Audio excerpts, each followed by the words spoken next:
মেহেরপুরের গাংনী উপজেলার ওয়ার্ড যুবদলের সভাপতি আলমগীর হোসেনকে গলা কেটে হত্যা করেছে দুর্বৃত্তরা। বৃহস্পতিবার সকালে গাংনী উপজেলার শহরাবাড়িয়া বাদিয়াপাড়া কামারখালী মাঠের রায়মনতলা নামক স্থান থেকে গাংনী থানা পুলিশ তার গলাকাটা মরদেহ উদ্ধার করে। সিল্কোর সিল্ক অ্যান্ড শাইন, যাতে আছে আর্গান অয়েল ও ওট প্রোটিনের গুডনেস, যা আপনার চুলকে রাখে হেলদি অ্যান্ড শাইনিং। নিহত আলমগীর হোসেন গাংনী উপজেলার বাঁশবাড়িয়া গ্রামের উত্তরপাড়া এলাকার মঈনুদ্দিনের ছেলে ও গাংনী পৌরসভার ১ নং ওয়ার্ড যুবদলের সভাপতি। প্রায় ৩ মাস আগে তিনি দুবাই থেকে বাড়ি ফিরেছেন।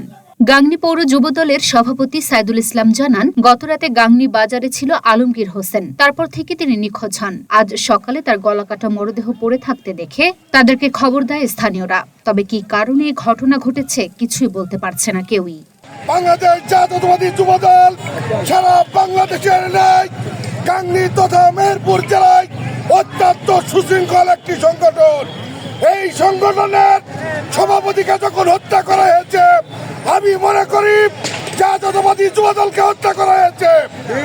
এই মুহূর্তে আমার পরিষ্কার মেসেজ, ২৪ ঘন্টার মধ্যে আওয়ামী লীগের সন্ত্রাসীদের গ্রেপ্তার করতে হবে।